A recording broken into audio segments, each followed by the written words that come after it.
or maybe it is one of his stand-ups where he's just like he's talking to his doctor and his doctor's like, yeah, like you just need glasses, bro. And he's like, why? He's like, because you're just old and dying, and like your muscles are fucking tired, man. Bird up. What's up, Isaac? And that, you know, that's just like, God, I think about what you have to do. I know I say this like I think every other stream at this point, but it just fucking blows my mind. I don't know how you have capacity to do anything. Oh, with the baby? Yeah, well, that's just one factor of it, man. I just like you just. I mean, that makes things so much more full time. But like, yeah, it ratchets up the intensity a bit. Yeah, dude. Do you think you're eventually gonna have kids? Ooh, that's a sticky fucking question. I think the answer is no. It's very far away if so, and that's totally cool. Like we're super. You're still a young, vibrant man. I'm younger. That's where I'll end the phrasing on that. But I don't know how the fuck you do it. That seems nuts to me. Because I understand what you mean. I get what you mean with Ember, but other than that, yeah. I don't understand what you mean. I just also like God. I think about like this year. Like I've really been thinking about it a lot more, and like man, everything is just harder. This year's been pretty chill, don't you think? Yes, super fucking bird up chill. What's up, Joshua? Yeah, I don't know. It just like it's funny. Like I look at work as an example. Like work hasn't necessarily gotten, we'll call it more difficult, but it is just more difficult. Or I have less energy, or I have less care, or I have less. I don't even fucking know, man. But it's just like it's stuff like that where it like. Things haven't changed, but the amount of energy to do the same thing seems like way higher. It's more of a grind. Maybe this would have been the same for me anyway, but you know, well, so we've been both been working from home, obviously, but the routine is so intense when you're working from home. It's the same thing every day. Yeah. And on top of that, the pandemic like really limiting what you can do outside of that. That's definitely been wearing on. And on top of that, the baby adds another layer of like. Yeah, I know. That's why I'm just like, oh my. Like, I just think about, you know, like, okay, you just got solar panels installed on your home, and they're working. Are you full time solar panel now? Yeah, they're up and running. We're catching some good rays, you know. So, like, to me, to think about, like, okay, I'm going to have to organize people to put a bunch of science panels on this top of my home. That was a lot of work, too, because I ended up talking about 6 or 7 different companies. Yeah, I know, right, exactly. I know how much of a nightmare this is, and it's even worse. I don't know why I took that on. Cheyenne, like, she saw some advertisement online of like, oh, solar company, and then she scheduled an appointment out of the blue, and then I was like, oh, I'm interested. And then I just went deep on it, and I spent so much time.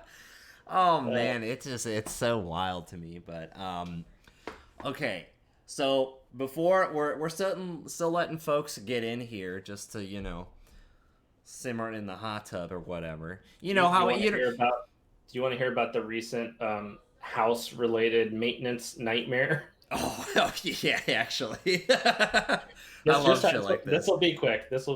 Yeah. So we have issues with some of our siding, and siding in Portland is intense because of the rain is just battering your house constantly. So anyway, we had a company come in, like look at it, give us a quote, all that. We went through that process, and they came over Monday to start working on it.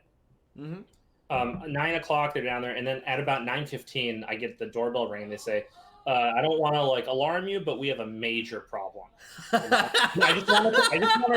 He says something like, "I just want to prepare you, you know, just to let you know this is." You know, I'm just like in my mind, I'm just like, "Oh my god," and I'm just remaining calm, like, "Oh, okay, cool." So he takes me around the side of the house and says, "Okay," he kind of put a little hole in the siding where they were going to replace the panel anyway. And he says, "You see this?" Like he starts poking at it at the inside of the house. He says, "You're missing a whole layer of the siding that just doesn't exist on your house.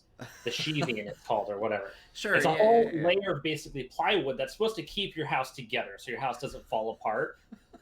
So it's a little bit important."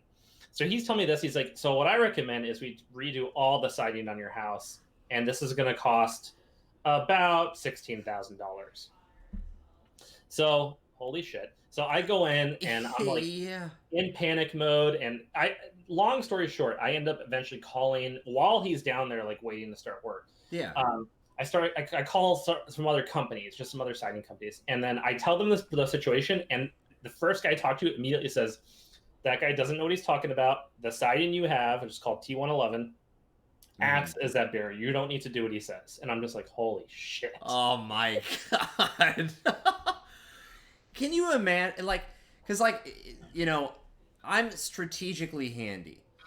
If it is wiring related, networks related, fucking just a tad bit of plumbing related, I can, like, hold my own. I've done enough where we're cool. But something like that, where it's just like, what is a home? Yeah, no, I'm like, I don't fuck if I know. So if someone tells me something, then I'm probably gonna go for it. I'm sitting on that fence of being like, I could go deep on it, and I can like learn how to fix stuff in the house and like put a lot of time and energy into that. Or I can sit at my computer and make video games, which is what I want to do, and I could use the money I make from making video games to pay other people to do that. And that's bingo. Kind of yeah, exactly. Like, it's just not like I can't watch This Old House. It's funny you say that because we went and downloaded the This Old House channel on Roku. They have all the back seasons. There's like 44 seasons of This Old House you could go watch right now on Roku.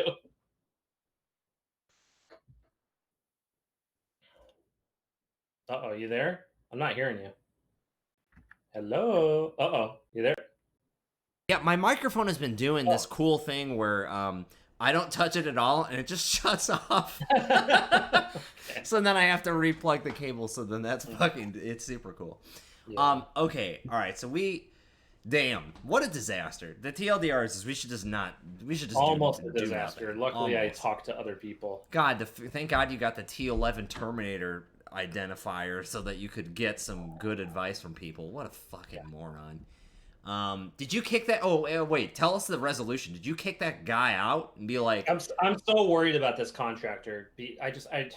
Cheyenne signed up, like, got him a hold of him somehow, and then I went and looked at his Yelp reviews afterward. There's only 2 reviews. Oh, they're both 0 stars, but they're from the same couple. Like, it's clearly the same couple. Each gave a 0-star review. Right. They had some dispute with them. Okay, maybe that's nothing, but I'm so worried about the situation. And they're supposed to come in. They also were like, oh, we can't come tomorrow. And they kept delaying. And I was worried. I was so worried about it. But they did start on the project, and they're supposed to finish tomorrow. I don't know. And we're leaving town on Friday, so they need to be done by tomorrow. I'm just imagining these are beans, but with the fucking siding missing. Be like, you see this right here, man? Have you opened this siding before? Are you telling me that you have not touched the siding? Yeah, man, your house absolutely is not. With jelly beans. You wouldn't believe this, but your house is built with load-bearing paint. It's the only thing holding this. That was a joke in our fraternity because that's what the house was pretty much built on. Yeah, load-bearing paint, sure. It's super enough paint. If you paint your house enough, it's eventually just going to be paint. Right? It's exactly. It's a structure. All right, so we have to get into lore insert number 2 because it is so unbelievably excellent. I was having a super bad day earlier. I just have to say it how it is. I've just been having a real rough time and just like trying to hit my creative outlet and like I can't. And I read this packet insert number 2. No joke, I was so excited I started crying because it was just like, this is just so nuts. So username equals pants. Thank you so much. Yeah, the power of writing. God damn, this was like, all right. Well, we have to get into it, and I have to. We want to get going now. Yeah. Oh yeah. I have to not die going through this, because it is just so sick. And I even practiced some words because I knew that I scoped out some of these words. I'm like, fuck, there's no way that I'm even getting through this. The vocab is so hard. Okay. Do you want me to take over like a reading part of it or something? No. Or what's best? No. I'm giving the whole shebang. We got this. All right. Break a few eggs. Data Pack 2. An Escape from New York Cycle Story by Michael Neuropantzer. Yeah, we'll switch off every 7th word. That'll go really well. Okay, shut up. All right. What Maggie hated the most about the Duke's Caesar Palazzo wasn't the toed Plastinox statues or the bottled glass mosaic fountain. It wasn't the concrete cast ionic columns freshly lacquered with a slimy layer of hue coat every Tuesday. And it wasn't the fact that the dealer bots only had 14 jokes to cycle through. It wasn't even the brazen mishmash of countries, time periods, governmental systems, and even more slovenly portraits of the Duke that adorned the floors, ceilings, and walls of the joint. No, what Maggie hated the most about this place was the fact that it all worked. At Sea Sunny, back when Sea Sunny still existed, Maggie had believed in a certain fundamental respect for the customer. 2 months at Duke's had taught her different. Maggie glanced up at the security camera as she brought one hand up to scan her key disc and the other hand up to toy with her necklace. The camera was high above at the ceiling juncture. Below, it glittered the casino's motto in what looked like gold but was actually knockoff pyrocene that fell off with a G. Mills loading truck. Necest est facere sumptum qui quaret lucrum. He put that in there just to troll you, you know? Yeah, I know. I used all my IQ points on that one. I got 2 more left. I digress. You must spend money to make money. God, what a banger. Maggie rolled her eyes. You must spend money for us to make money, sure. But in this joint, we're the only ones walking away with full pockets. The clamor of smooth jazz faded behind her as she stepped through the first set of hermetic doors. After the second, which opened onto a room with lockers just large enough to hold her street clothes and an env suit, the air had changed. The heavily lidded taste of vape cigs replaced by the sterile scent of neoprene. She slipped the disc from her pocket and placed it on her thigh as she stepped into the suit. It was tight enough to need to squirm into, but there was enough room for the disc, a slight bulge among the femur that only a close eye could detect. Inside the third set of doors, gravity slunk away beneath her feet. It was hard to imagine how few walls separated her from the suckers putting down parlays on the slate of games this weekend. This is what they got wrong and the Duke and Cabby had gotten right. You don't have to spend money to make money. What you have to spend is knowledge. In the Duke's case, the knowledge was endophyrobiology. In particular, how to strengthen and weaken muscles in the human body by exactingly precise degrees. In Cabby's case, the knowledge was how people think. In particular, the way they keep their eyes fixed on the crash, their eyelids bugging wider and wider the more gruesome the scene is. Cabby's observations that led them to open the first casino centered around betting on sports injuries. Casinos had taken a hit after Push Your Luck Guy published his own quantum hack freeware. You couldn't make enough money to cover the money you'd lose.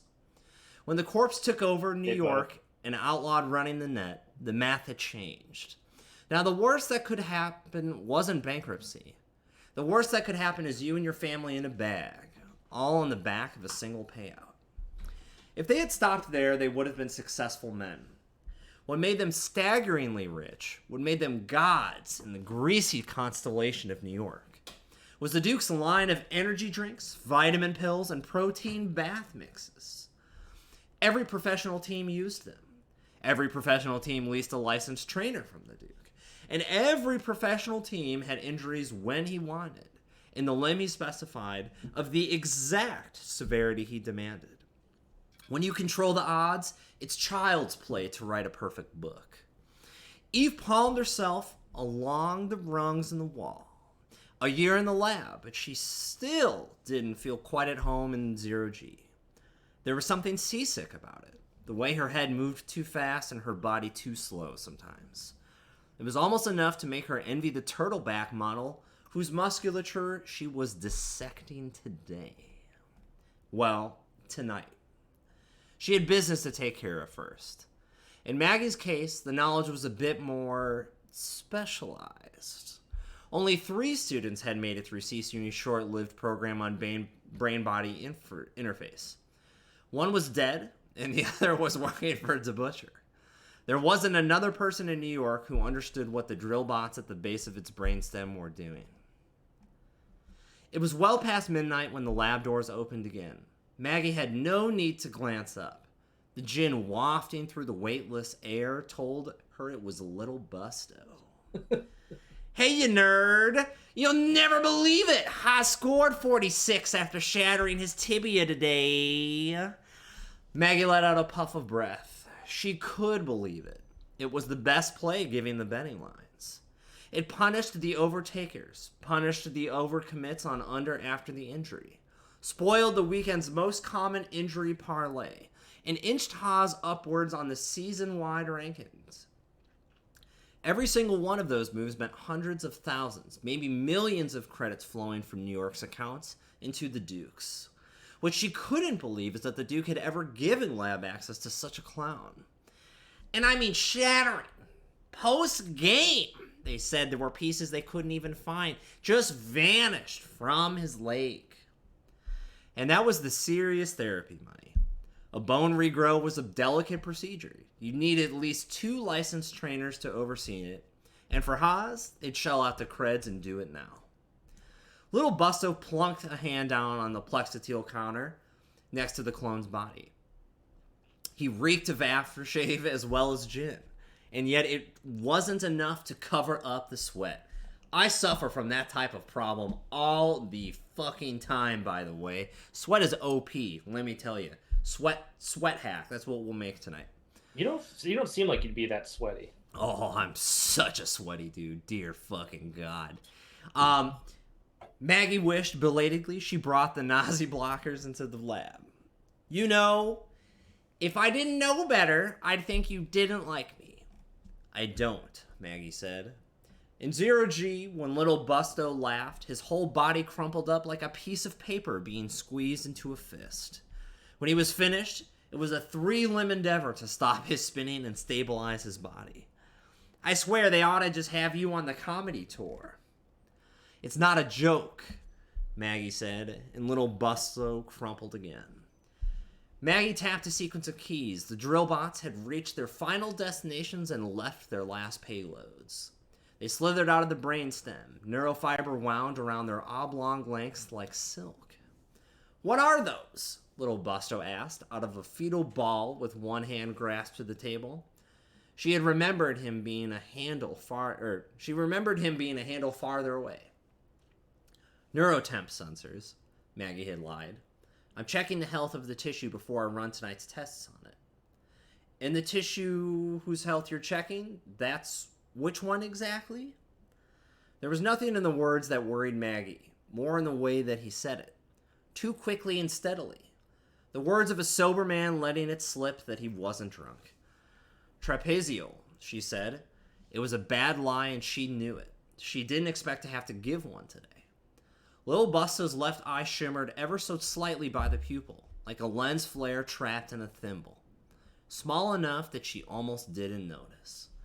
Ah, Maggie thought, a retinal camera. That's why he has lab access. She yanked the handle to throw herself toward the lab door, but she barely made it half the table's length when he crashed into her shoulder. She felt herself careen, and then she felt her temple connect with the wall. After that, she didn't feel much of anything, just her hand scrabbling down to her thigh and her finger desperately prodding its side. Little Busto had pulled out the phone disc as he walked away. He could hear the sirens only blocks away. There was a whole series of hermetic seals. The fire would be out long before it threatened the casino proper. It's me. Had to torch the palazzo. She was messing with the brains. The voice on the other end frothed like a hornet's nest. It seems isolated. Check the notebook and the inventory audit trail. It's the only thing she's checked out for the last 3 weeks. The hornetbuzz simmered into a low roar. I'll do a test tonight to confirm, but seeing the sign this close, it's dangerous. It's a bad wager, boss. The hornetbuzz rose to fever pitch. Lil Busto nodded and acquiesced. Damn, I made it through that word and I practiced that one like 3 fucking times. I think you didn't get it perfect, but you were. I didn't, but I know. But it has. You were. I got it. It was good. It started with a vowel, a C, and a Q. This is some difficult shit. He closed the phone disc and slipped back into his pocket. A bad wager, that was for sure. If he placed his bets right, in 22 hours, when Cabby pressed the button, a juiced-up clone army no one in New York had existed would emerge from the holding space below the taxi stand. Shit. And little Busta would control every single one of them. That would be one hell of a chip to bet on DeButcher beating the line. She awoke confused in a room still mottled with flame, the tongues just beginning to lick up the walls. There were straps against her limbs, not tight enough to restrain her, but tight enough to hold her close to a table. Left to her own devices, she was trying to float upward towards the ceiling. Was this normal? Did people float? Was she a person? She tried to swivel her neck. Success. She was able to move her body. She extricated her arms from the straps, then her legs. Gingerly, she slung herself off the table and crawled, hand over hand, towards the door. When she reached the keypad, the flames had grown boisterous, crowding inward along the walls and tickling the ceiling. She placed her palm against the sensor. This was the first true test. She had no credentials, no authorization. If she couldn't hack her way through a military-grade protocol, the door beeped open. She found herself wanting her feet downward more as she crept along the next hallway. The flames weren't far behind her. Now for a biometric scanner. This one was much trickier. Not only did she not have the right biometrics, she had competing ones to scramble, and the door beeped open. Very interesting. By the final lock, she hadn't solved her fundamental confusions, but she had learned that putting her hands on electronics tended to make them do what she wanted. Although she wasn't sure why, that struck her as a good thing. She halted in a chamber full of small cubic containers. She couldn't sense why, but she picked one and opened it. Inside was a shirt, a pair of long neocotton pants, and a necklace in the shape of a double helix and a key disc. She wasn't sure why, but she knew she wouldn't need them. She punched the locker closed. Fascinating. There it was, finally, a moment of clarity. New data unfurled itself in her mind like the bulb of an orchid. With something she would later identify as glee, she delved into her memory banks to retrieve the new data. Eve. Wow. God fucking damn. Now, if you didn't read the Spark Notes, and if you were not able to ascertain what this was about the run error character that we made last time, called Eve, and her part of the plot, in addition to Lil Busto. God damn. So I have one comment and then several questions, probably. Perfect. My one comment here is the very last line numbered 131. I would recommend you slightly change this line to self-name, open parentheses, open quote, Eve, end quote, end parentheses. Wow. Okay? I'm going to put it in chat. This would, being a software engineer, this would please me. Wow. My questions are, help me understand what exactly is going on here. So they're in some sort of lab, right? Yeah. Do you understand at this point? Are we supposed to understand what is going? It's like they're engineering muscle tissue. Is that what's going on? Yeah. So what's happening? Yeah, what's happening is they're engineering muscle tissue and devices and other science things so that they can rig the sports betting on injury betting. And who owns this lab? Is this the Duke? I believe that yes, because it's the Duke's casino. So this is like a lab in the back of the casino. Right. Right. So I see. And Eve was apparently like stealing information, or she's somehow subverting the Duke. Right. The Duke owns the lab. Yeah. I believe that she is I think she is supposedly working for the Duke, but this story portrays a little bit of difference, I believe. Because I think both Lil Busto and Eve are working for the Duke. Like, that is happening on paper. I'm gathering, because of Eve's nature, that she is either a double nature or has some, perhaps, directives. The Duke owns... Or Jinteki. Jinteki. Jinteki fucks with the old bones. Because remember, HB would just make bioroids. They would just make shitty bioroids. Jinteki is more about cloning and like actually mess with humans. Right, exactly. Yeah. So, goddamn, beautiful. And Busto is working with the Duke. Yeah, he works effectively for the Duke and that's what I was assuming. Yeah. Is Eve a clone or a bioroid? Bioroid. Eve was playing the Duke in Cabby's side. Yeah. Wait, are the Duke and Cabby aligned, or are they against each other? They are aligned so far. Yeah. That's what we know. Cool. Goddamn. Super duper sick. Holy fuck. All right. They are, yes, correct. They are in alliance. Okay, so here's what I'm thinking. So I want the cards tonight to deal with one of two themes. Gambling, or the sports injury betting, or locations. Those are kind of the two that I'm thinking. And here's what I want to do is, because we still have so many card ideas from everyone, I kind of want to just keep going in terms of slots of where we were. And then we'll just start to pull fresh slots from like pack 2, and then we'll start to go down, blah, blah, blah, blah, blah. Does that make sense? Okay, were we almost finished with pack 1? I'm trying to remember where we left off. We had 3, 6, we had 9 cards from pack 1 to finish.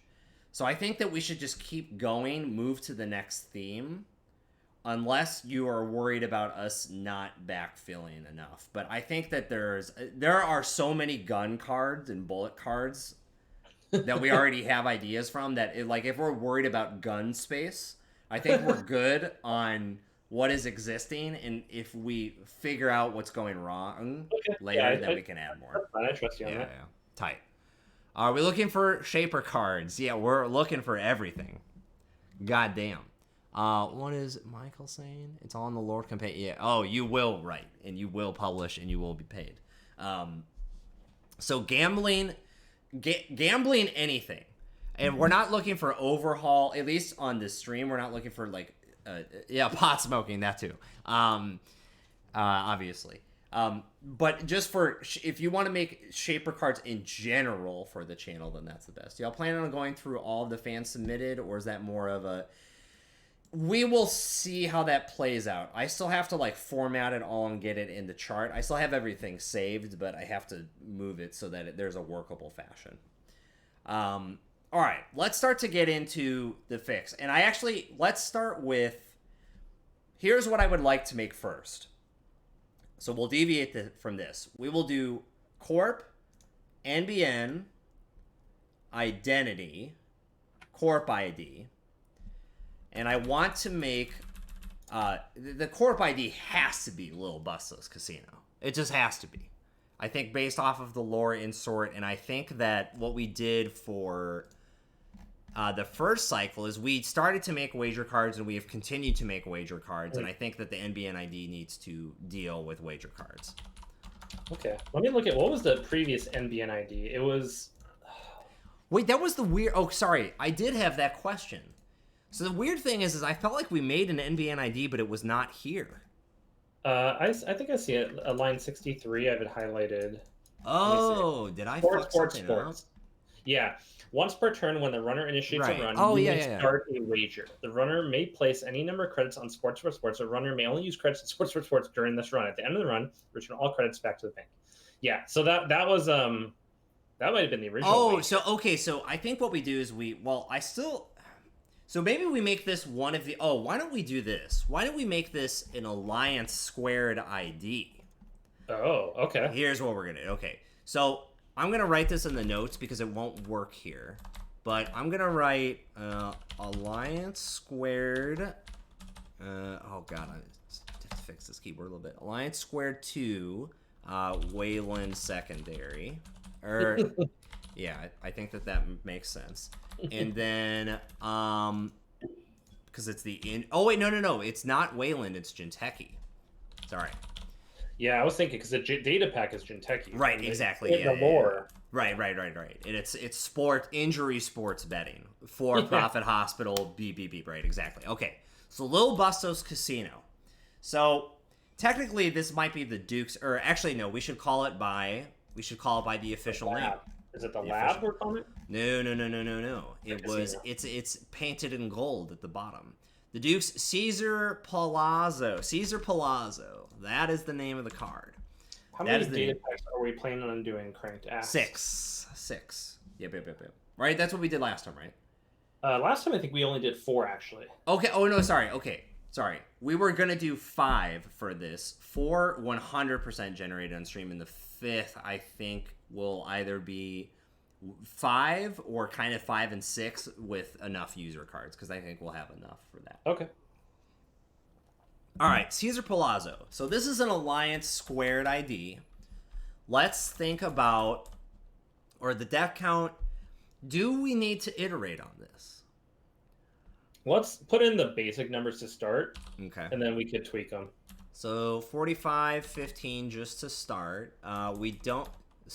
do IDs have subtypes? Is that, or do corp IDs? Oh yeah, some of them do, right? Well, yeah. I don't know if they're called subtypes, but yeah, they do have.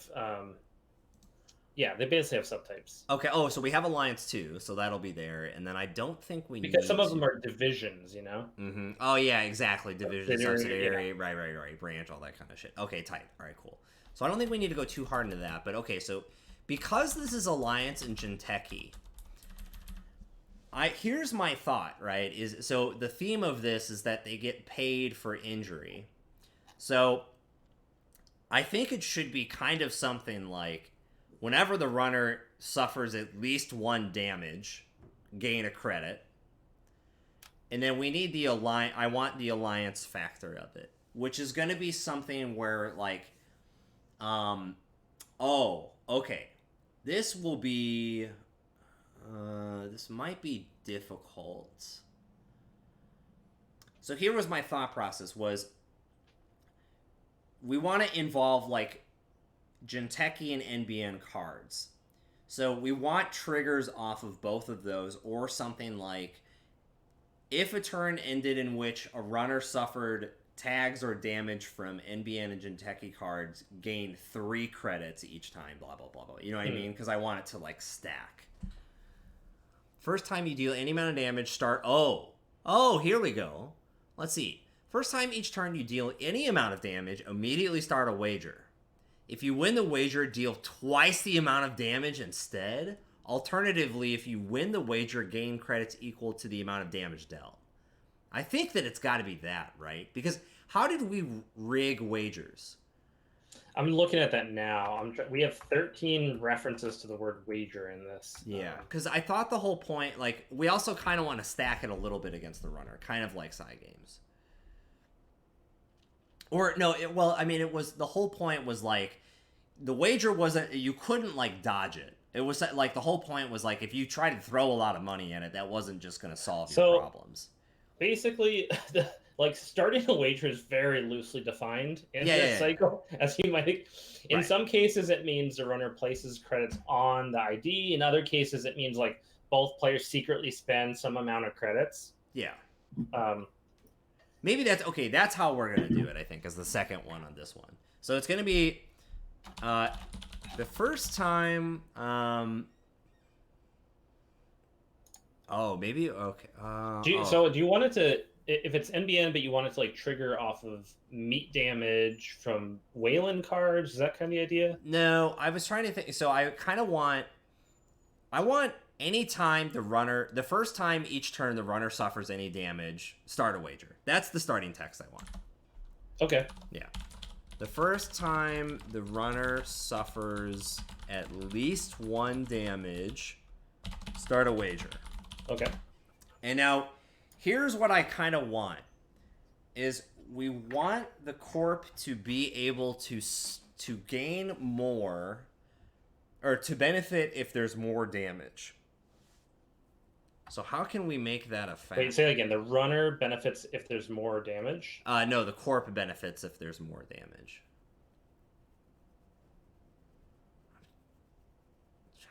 This is going to be a little bit tricky. Wayland is a consortium. Whoever spends more money wins the wager.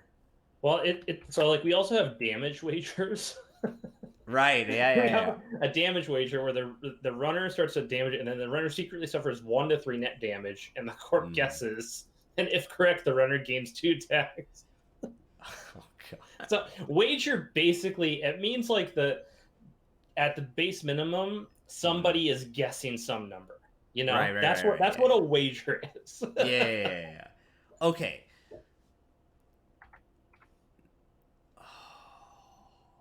It's something.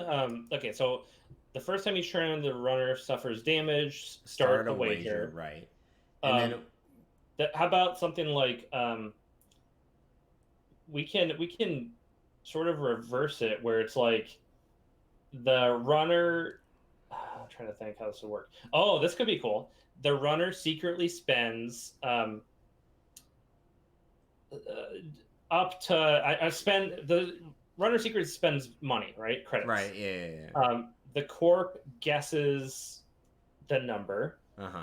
And it something like not the damage can be prevented. I'm trying to figure out some way where that money gets transferred to the corp, you know? Yeah. Like the wager money goes directly to the corp, but maybe I don't know if the runner can prevent the damage, but there's some reason why the runner wants to spend money. Yeah. They're like paying into it. Okay, so it could be as simple as start a wager, and then the corp and runner secretly spend money, and if the corp spends more money, deal that same amount of damage one more time. Oh wow. So let's do a little example. Let's say it's just 2 damage from something, right? Right. Yeah. So we start a wager, and there's no upper limit, which could be a problem. But the corp decides to spend 5. The runner spends 2 or 1 or 0. So then the 2 damage happens, and then another 2 damage happens. Yeah. Something like that, right? Yeah, I think that can. Yeah, I think that works. It's probably too strong. It's definitely too strong, but I think we just make everything too strong. Yeah, it could be. It could be something like the runner spends 1 to 3 credits. Yeah. The corp guesses how much they spent. Yes. If the corp is right, deal that same amount of damage again. Okay. I think that's now. Right. Yeah. Yeah. Now it has a limit of 1 to 3. Yeah. The runner spends the 1 to 3, and it has that same like side game incentive of like the runner doesn't want to spend 3. So if the runner spends 3, the corp guesses 1. The original damage still happens. Right. But and the runner has spent 3 credits. Yeah. Okay. Yeah. I'm gonna say. Oh, here's what we'll say. Okay. The runner wages 1 to 3 credits, and the corp guesses how many. If correct, do we just say double the damage? We could do that. We could say double damage. Do 1 additional neat damage. We'll say double the damage. If incorrect, gain the amount spent. The corp gains the amount spent. Yeah, exactly. Sure, it's really strong. Sure. Yeah, I think it's of course it's super strong, but it's an ID, right? So I think that's right, because like effectively, if the corp was able to calculate how much damage it did, it should absolutely do that fucking damage. Otherwise, it's still gonna get paid anyways because other people couldn't figure out the betting. Blah blah blah blah blah blah blah. All right, that fits lore. Does this fit into the concept you had of? I think so. I think alliance of alliance. We should at least say this, right? Let's try and do it this way. Let's do at least 1 net or neat damage. We'll make it restricted a little bit, because at least net is definitely Jinteki related. Neat it's Jinteki related. Oh right, because it is I was still thinking Wayland. It's Jinteki. That makes sense. Mm-hmm. Okay. Yeah. All right, this works. All right, we're good. Perfect. All right. Oh, wait, why don't we do this instead? What if the first time the runner suffers at least 1 net damage or loses a psi game? Then what we change is, instead of double the damage, it's like do 1 neat damage. That's Additionally. Fine. Yeah, okay, dude. Yeah, that's fine. Yeah. Because, if you're doing damage, you're doing more damage. And if you're doing psi games, you're getting paid because of the runner's failure. We should see if we could sneak in a card that says, if the corporation loses a wager, start a psi game to do something. Yeah, exactly. Okay. Lose the psi game to start a wager. Yeah, exactly. Yeah, that's such big brain. You're using the algorithm. Oh, that's going to be a card for sure. Okay, actually, let's make that next.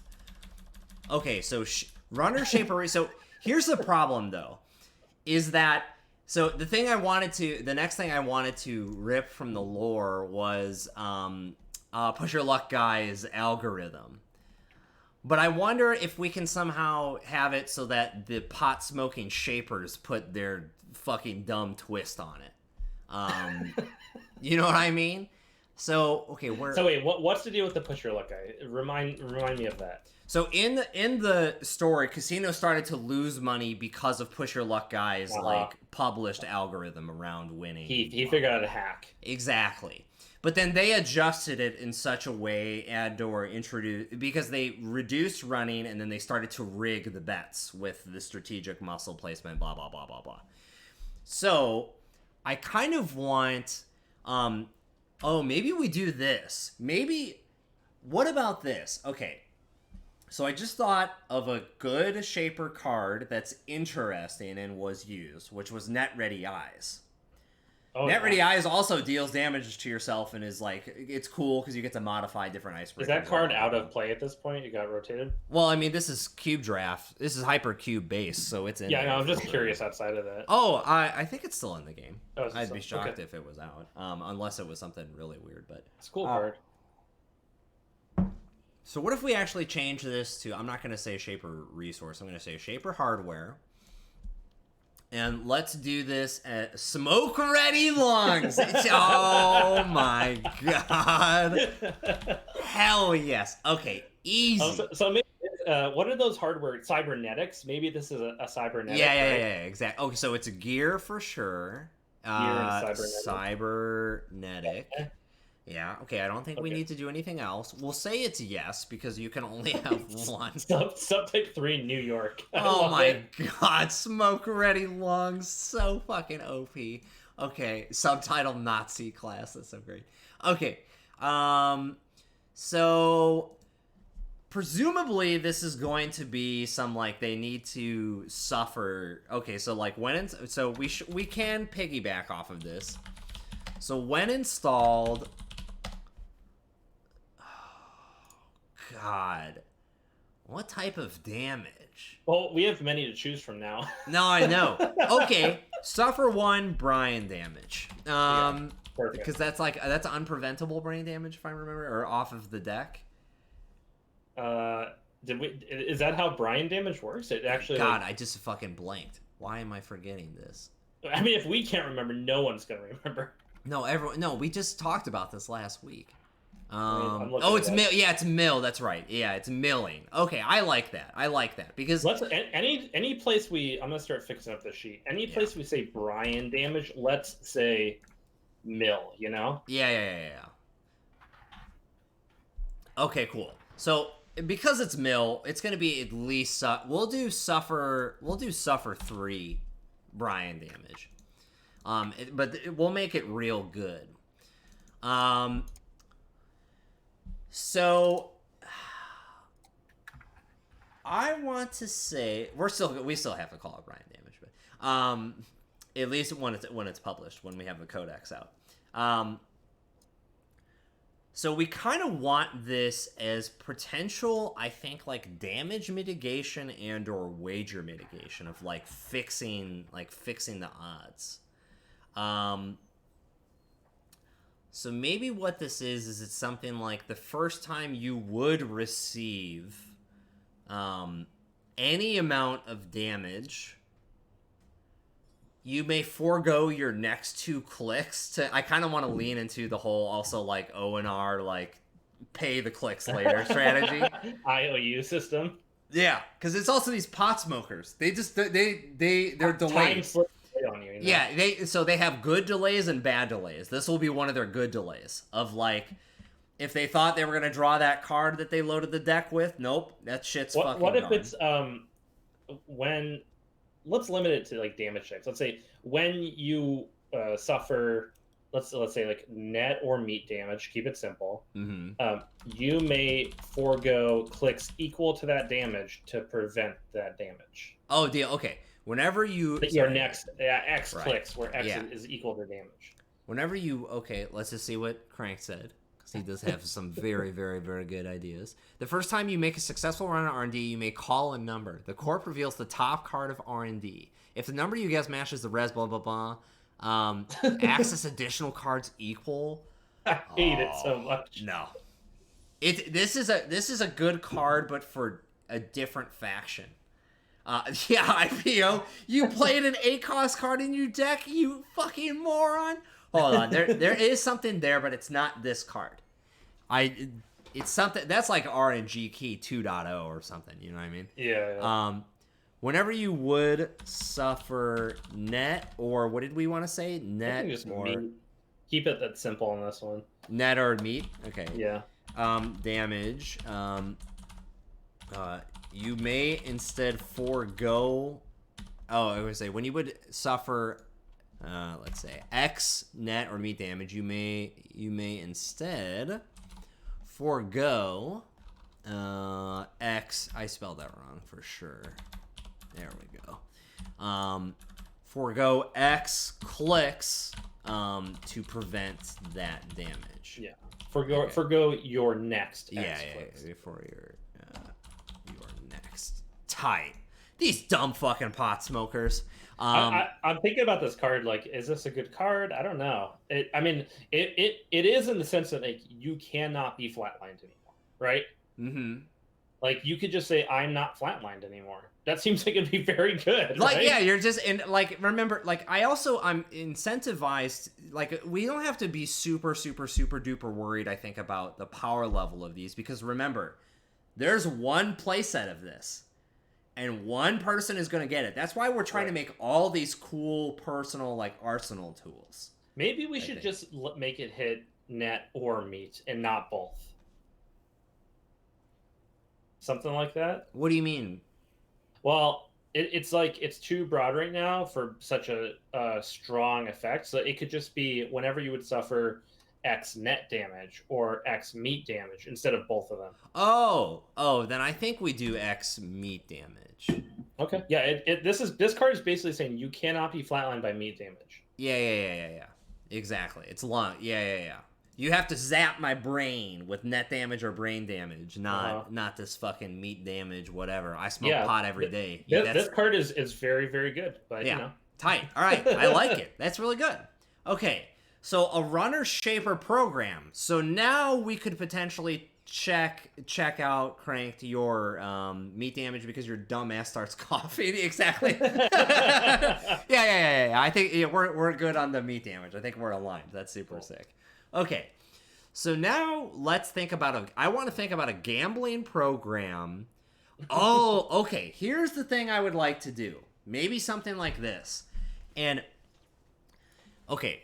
So here's my thought process. So you remember that terrible fucking card that was like, it's not aggressive secretary, but it's something, and it's a shaper program that allows you to do dumb, like look at the top 5. You may install one of those, maybe hosted on this card, something. Wait, this is a real card? Yeah. It was a shaper program. It was useless. And it was light blue, and it had, it was like, look at the top 5 cards of Customized Secretary. Yeah. Customize someone earlier was talking about something that let shapers modify dice rolls, and we already have that, just so people know. Yeah. Customize secretary. So here's what I'm thinking is, like, I want them to be, also maybe this pairs well with Exile or something. Give our family friend Jason something to live up to in the draft. Is like shapers, if they're going to be having all this terrible, like these good clone chips and chips, they should have stuff that forcibly gets it in the fucking trash. You know what I mean? Kind of like inject, but not to the hands. That's too good. It should be a gamble. So why don't we do something like this, where it's something like a program, you install it, okay, and it's something like name a number. You pick any number. You look at that many cards, and you may install one of those cards that at least has that number on it at least once, and then you trash the rest. So it's something like, you can't just be like, 40 cards, look at my deck, because no Netrunner card is going to have 40 on it. Like 5 is a good number, 4 is a good number, 1 is a safe number. You know what I mean? Okay, what I'm thinking is, I like the idea of making it a dice roll, because Shaper has a dice roll interaction already, I think. Yeah. It's like one installed, roll a dice, and then look at some number, the top 4 cards of your deck, and you may install one card that has that install cost for free. Ooh, okay. That makes it at least a little bit more fair. So it has to be like a zero-cost program, right? Okay, so what we'll do is... So this is going to be called Modified Shuffler. Oh, yeah. For the lore. You're right. This is a program... Was random one that... Yeah, okay, good. Random... Yeah, of course we have random stuff. Yeah, I know. I was just making sure. And then illicit for sure, because this is going against the gambling laws. And then pots. Hold on. Smoke ready lungs. We forgot. Pot smoker is a type. So sorry, I needed to re-add that real fast. Okay, so it's gonna be something like when installed, roll a d6. Day 6. Host, or I guess it just triggers once. Is that the idea? Yeah. Because it's also like pawn shop fodder. You could overwrite it. You can do all this dumb shit with it, and then it should cost 1 memory. 1 memory or 2 memory? I think it should cost 0 to install. Yeah, do 1 for now. I mean, we can change it to 2. Cool. That's like a tuning thing. Yeah.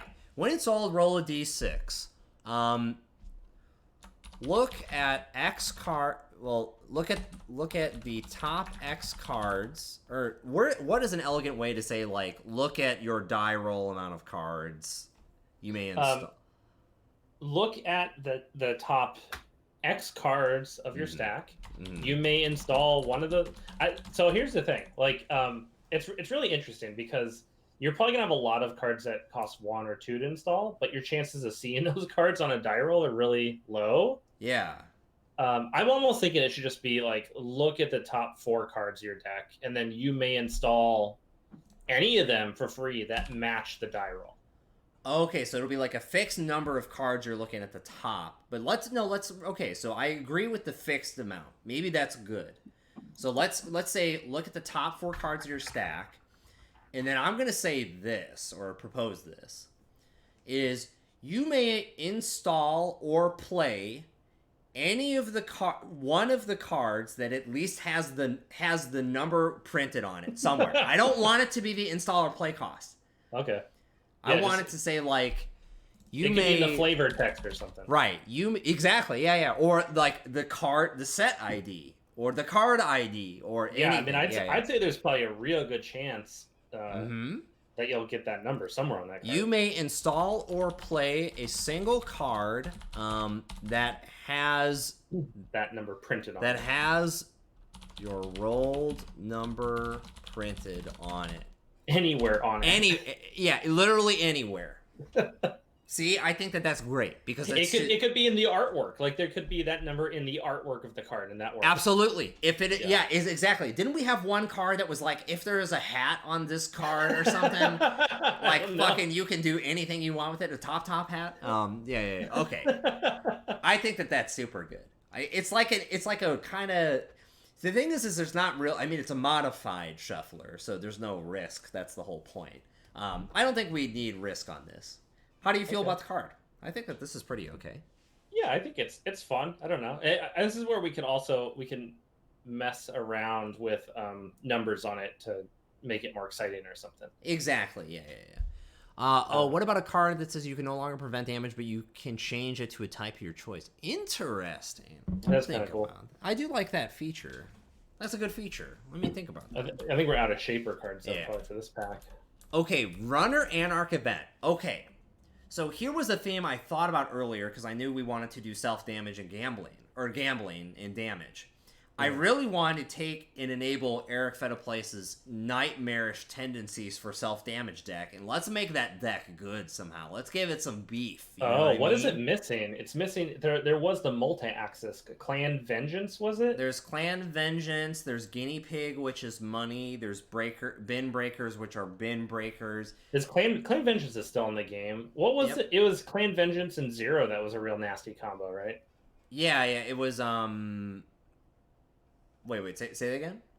Was it Clan Vengeance and Zero that was like the real nasty? Just at a minimum, right? Because like every turn you're iterating the card. That still exists though, right? Yeah, of course. No, Clan Vengeance is banned. Okay. But it doesn't fucking matter because remember this is imaginary land. I get that, but I'm saying like what we should print is another version of Clan Vengeance, like something like. Okay. Because that's the thing that's going to enable. But also the thing about this is when we actually like physically go to build this cube, it would have to include a bunch of self-damage cards to enable. I just thought of one. Okay. This is what I'm thinking. Okay. I'm going to give you the spark notes and I need you to bring me down, but not too much down. Okay. Anarch Event. Consumer grade. We have a lot of consumer grade. Consumer grade. It has the I've had worse trigger of if it's trashed from hand. Okay. And it's something like for each copy of this in the heap, remove cards from the corpse hand or something like that. Or access cards from the corpse hand. And what's interesting about it, I think, is if the corp tries to fuck you, you say no. But if you do a little self-love, little private zone stuff, you also get to do it, which is super sick. I like it a lot. I think just basically what you said would work really. So there's 6 copies of it. Right. Okay. So let me get consumer grade, and I don't think we need anything else. I think the play cost should be extremely high. Ooh, just like as a mitigation tactic. But also, like if you could use it as like a closer. Like you get like 5 of the 6 in your heap, and your last one you're like, I have $10. Oh, 10. I don't know the number. I mean, the 6 was the number that came to mind, but it could be. We could do 8 to split the diff. Let's do split the diff. 8, perfect, beautiful, love it. I think it's okay if it has a play because if you go through the effort of getting 5 of them in the heap and then play the 6th one, for 8 credits, that's fine. You should be able to access. Right? You built Exodia, and you're gonna get rewarded. And you access their hand once, so it's not a big deal. Yeah. Okay. So, and it's cool because, like, let's say you have a hand of 5 and you self-trash 2 of them. You'll get a trigger of 0 and a trigger of 1. Oh, but so we should do maybe X+1 to solve for that? Or should we just keep it as, like... Because I'm trying to think of, like, if I have 2 in my hand at the start and there are none in the How about it works like this, where... Okay. It just says, like, when played, you may access HQ and you may access exactly 1 card from HQ. So you can't even combo with multi-access. Okay? So like, if you want to play 8 credits, you can get 1 access and 1 card in HQ. And then it also says, repeat this effect for each copy of this card in the heap. There, okay, nice. You got the beautiful one. Shadownet goes burr, good. If you drafted both, burr, tight. That's the whole point. Okay, so this is, so what we're going to say is, so what's the name? We should reference the catchphrase, gotta spend money to make money. So yeah, what should we? Where was a concise way of doing that? It's also it is like a gambling thing, right? So you get a 1 in 5 pull on HQ, basically. Yeah. You've had worse. Oh yeah, that's fucking awesome. Isaac, great person. Okay, you've had worse. Yeah, it does. It's not fitting the theme that we were talking about, but it fits the cards. We'll say we've had worse because it fucks the runner and it fucks the corp. If like the runner is suffering damage, that's probably not. I kind of like you've had worse. Okay, you've had worse. All right, you've had worse. Tight. Okay, and then this says when played or trashed. Right? Is that the correct?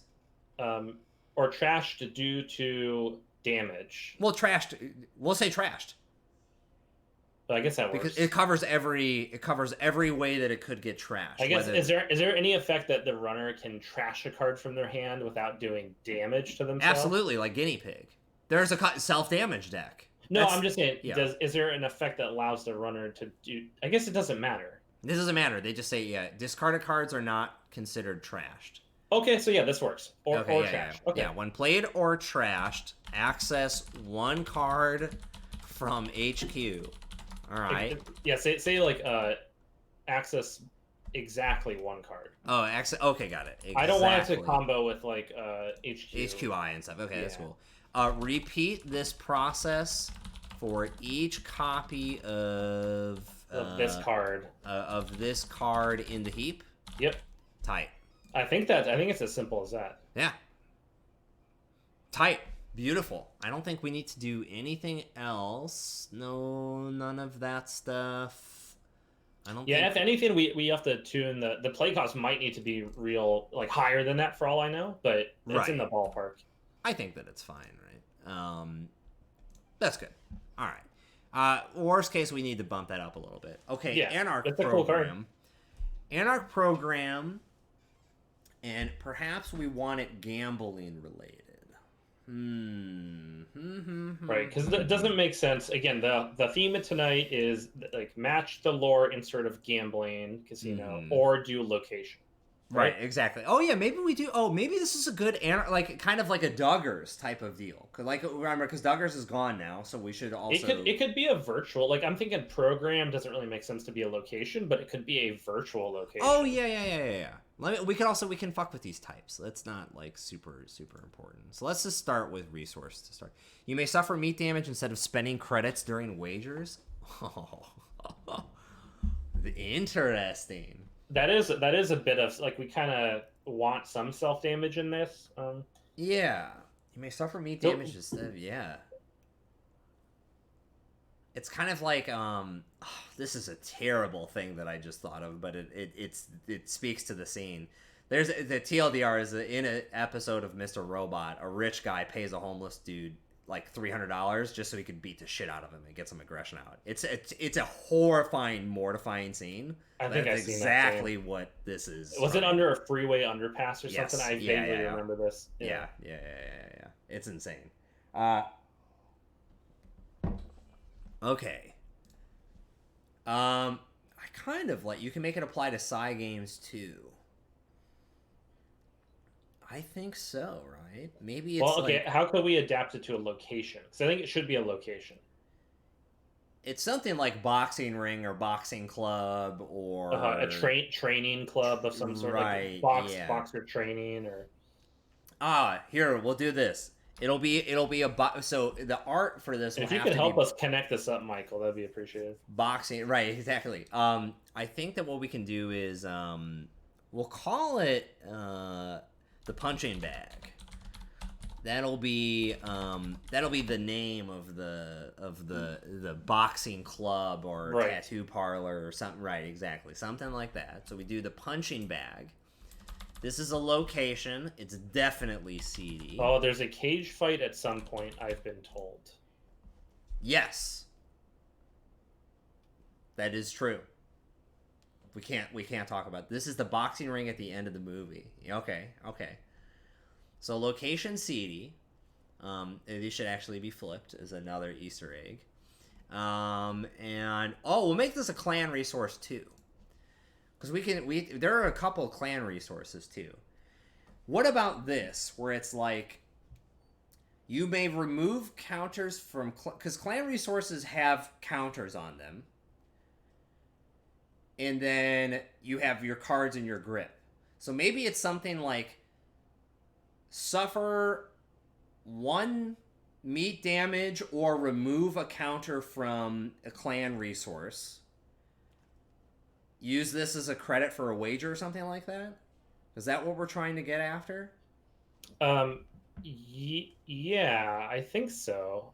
Wait, I'm trying to figure... Clan resources, they gain power counters? Is that what you're saying? Yeah, like Jaggernaut Mercs is 1. When Clan install, Vengeance is X. 1. Isn't the and then multi-access one? There's cards that like give you credits for something about the number of tokens on clan resources or something. Yeah. Something like maybe it's something like this. Maybe it's like trash a clan resource or suffer 1 meat damage to something. Right. So, I mean, is the idea that we just want to have a Anarch counter to wagers and side games? Yeah, I would say, yeah. Where they're not playing games, they're just dealing in damage, and they just, like, fucking go through. Uh-huh. Yeah. Well, how about, like, just to make it a little more generic, something like, you may suffer 1 meat damage instead of... Whenever you would spend a credit during a run, you may instead take 1 meat damage, unpreventable meat damage. We'll say 1 meat damage or trash a clan resource. Because there's a lot of... Or trash a clan card. Because I think we have to do it with clan card, because some of the clan cards have counters and some don't, now that I think about it. Uh-huh. Yeah.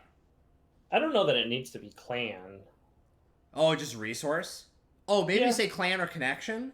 So then it kind of, like, there's a lot of those, and it's like people. It's like people related rather than, like... Should be seedy. Already is. Don't you worry. Yeah. I guess it's just like... So the idea is... do we just want to... the idea is to target wagers and side games. I was thinking we could just make it be credits during a run, generically. Oh, yeah, because it should be more that... Yeah, it should probably be more than just the games. Right. I don't know. I'm having a hard time just, like, getting excited about the card if it's just about wagers and side games. Yeah. I think use it during runs is good. Like, it's very universally acceptable. I think that's good, right? It's something like you can, instead of spending money, you can just use your body. Yeah, exactly. Yeah. You can use your resources or your body or whatever. Yeah. So why don't we say this? So it should be replace credits with meat damage during runs. Yeah. So why don't we do this? Suffer one meat... I almost said meta damage. Suffer 1 meat damage... Or why not every time you take a damage, you just get a credit? The only thing is that's not enough, I don't think, right? Well, okay, that's the opposite. That's like another way to trigger off taking damage, where this is a way to give yourself damage for you've had worse. Like, yeah, we want to subvert problems, I think, right? Yeah, so we want it to go the direction of, like, you're taking damage rather than you're getting something because you took damage. Yeah. Why don't we do this? Suffer 3 meat damage or trash a clan... trash a resource. We're just going to even say it that. Suffer 3 meat damage or trash a resource. You gain something like why don't we do something like you gain 3 credits for this run? Because there's no way that you're going to be able... Is that too good? I mean, you're trading 3 meat damage for 3 credits. That's not generally good. Right, or a resource. Yeah, or a resource. So maybe it's 2 meat damage. It's interesting because what it also means, like, so I'm thinking about the situations you'd use this card. The court flips over some ice, and what's also good about 3 credits is it plays into Black Orchestra and all that, where you're like 3 credits short to break it, you know? Right. So it's a lifeline. You could be like, okay, I'm gonna take 3 meat damage, or I'm gonna trash this resource or some other resource to get the money I need to deal with this situation. Right. I think it should just be suffer 2 meat damage or trash a resource, gain 3 credits, or place 3 credits on this. You may use these during a run.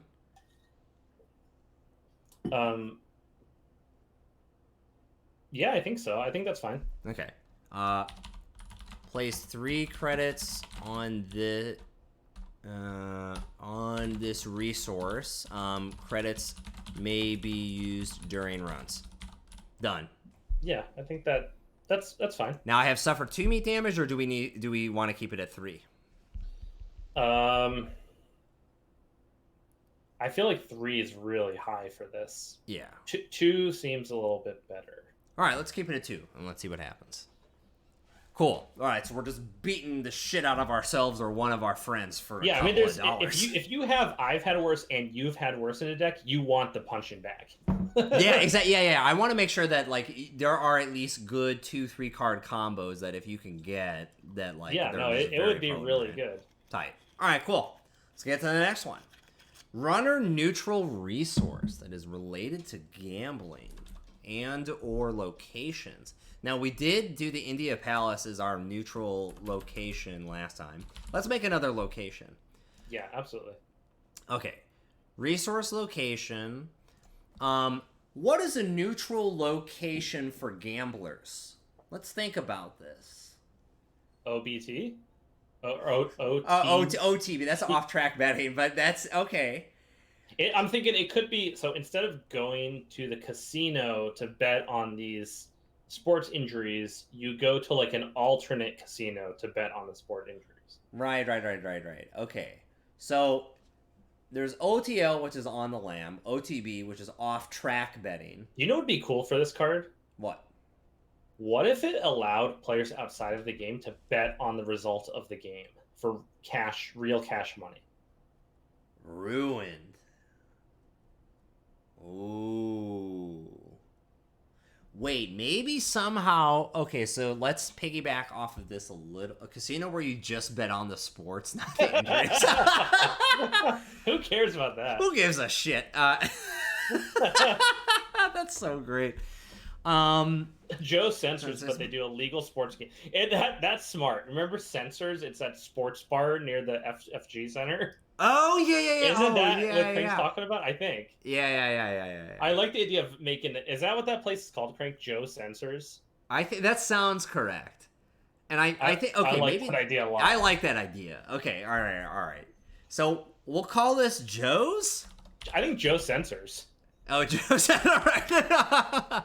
We're just going. Yeah. Okay. That's okay.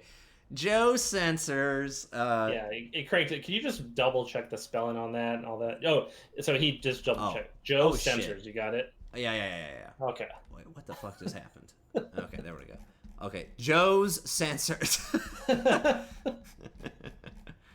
all right. Yeah, we got Joe's Censors. Okay, so this is a neutral location. All right, so let's give the. Yeah, and I always felt that way about this. I kind of want to give this like a neutral place to be. Yeah, I want to give this like a hefty 1. It's actually spelled censors, but gotta misspell it so we don't get sued. Nice! You're the new lawyer. All right, so we have 4 costs. Sorry, Michael. All right, so here's what we got is Joe Censors. I kind of like somehow this potentially interacting with other people. I don't know. That might get a little bit too messy. Oh, for sure it would get messy. It's very complicated. Yeah. Actually, we'll make that aside. Maybe we'll think about the actual draft day. Something with that. What could be fun about this is, oh God, it's something like I have this idea. It's a very vague idea, but it's something like 1 credit goes on this thing every turn, right? Okay. Maybe it even starts itself in play. Like 1 credit drips on this thing every turn.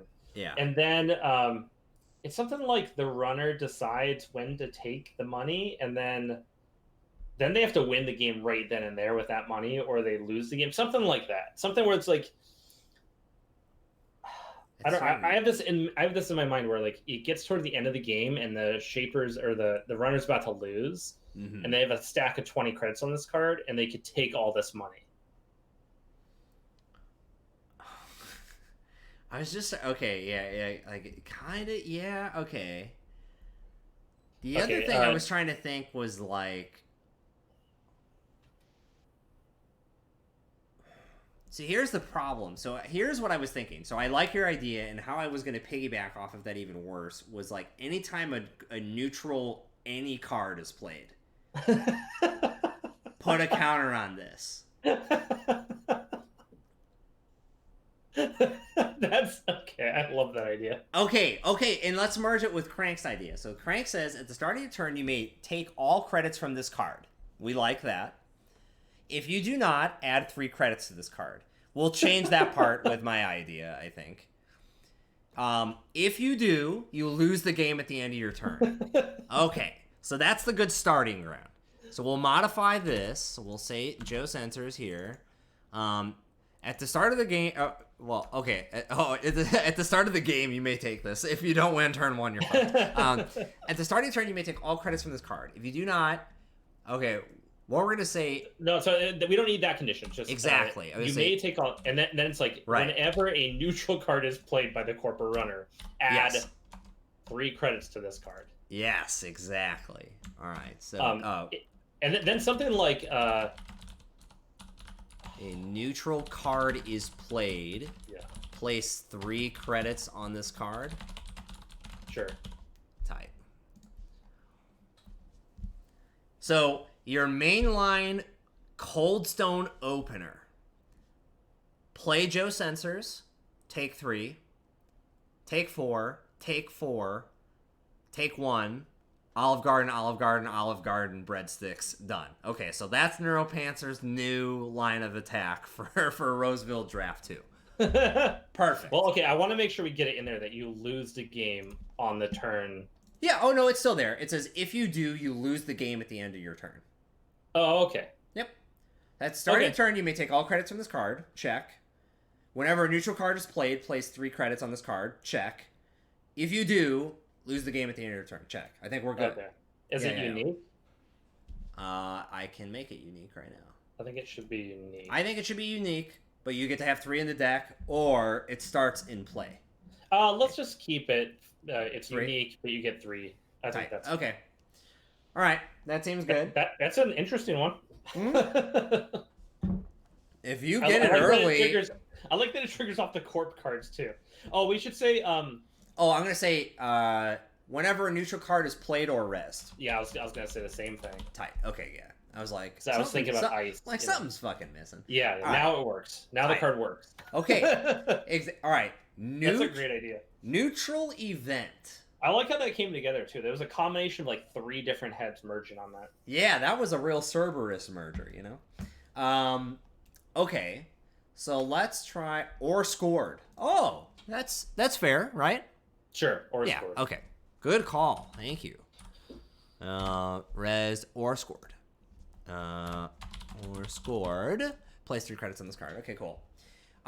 Neutral event. How do you say this name? Yasengrin? Yeah, Yasengrin. Yeah. Yasengrin says, should it be at the start of the corpse turn so you can encore? I love that edge case call out. So yeah, I love enabling weird, one-off, never gonna happen. Sure, oh, shit, it happened. Word it however it needs to work so it yeah, okay, so at the end of the corpse next turn or something. At the at the start of the corpse next turn. At the start of the corpse next turn. Yeah, it's the same thing for all. It's actually even just like a little bit better because you're like letting the corp know like I fucking know. You know what I mean, right? Because it's still technically before. Okay, neutral event. I kind of want an honesty wager. Oh, interesting. I want an honesty wager. And here's the thought process around it is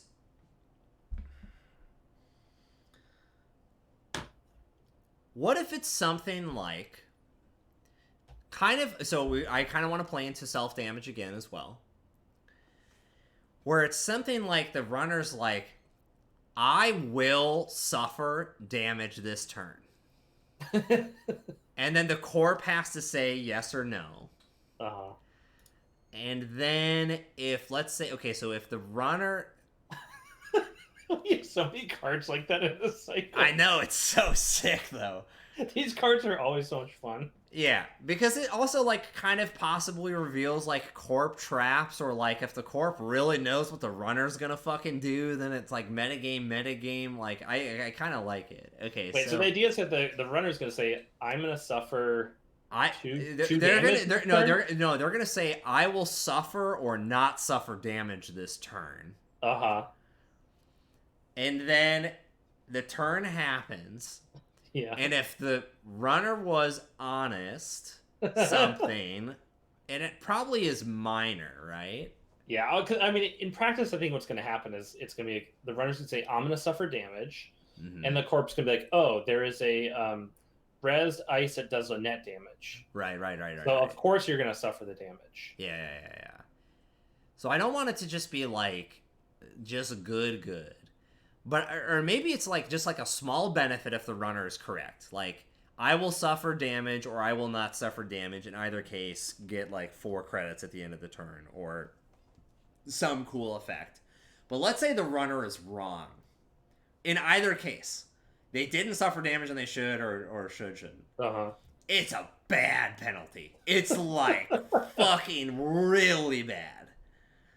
Kind of, I want it dirty laundry-ish. Good. Uh-huh. Bad. Okay, so wait, let's say I'm thinking the obvious play. Like let's say the runner plays it for 0 credits, it's priority, and they say, I'm not going to suffer damage. Right. And the corp is like, I agree with that, right? Right. Yep. Mm-hmm. Now the runner needs to figure out how to suffer damage. Correct. Is that how that works? Yeah. And they have self-damage cards. Good. They're sticking to the game plan. And so now let's say the opposite happens. The runner says, I'm going to suffer damage, and the corp says, no, you're not. Now the runner needs to figure out how to make themselves suffer damage. Right. Okay. Maybe does that work? It's something interesting about it. I don't know. It's so weird. Oh, it is weird. It's weird because like you can suffer damage or not, and then the corporation has to guess it, and it switches it on you. Mm-hmm. The problem is if it's too good for self-damage decks. How about there is no wager. Here's a twist on this idea, right? Yeah. Give me the twist. Let's say you play this card, okay? Yep. And then as part of this playing this card, you put another card like on the table next to it, right? So you have this event, it's still in play, almost like it's sitting there. And you put another card face down next to it. Uh-huh. And then you tell the corporation, I always go to play cost for some reason, but just as an example. Yeah. This card costs 5 to play, right? Like you're saying it's a sure gamble, basically. This card costs 5 to play. Yeah. Now, the corporation has to say if you're lying or not. And then based on if the corporation's correct, you get to play that card for free, or that card is trashed. Something like that. Okay, yeah, I think that's better. That's probably going to simplify the bet, but I think that's probably good here. Because I think with the direction I was going at, it's too incentivized for the runner to be honest, or like to do the damage, and that's not interesting. Must reveal any cards in hand that deal self-damage.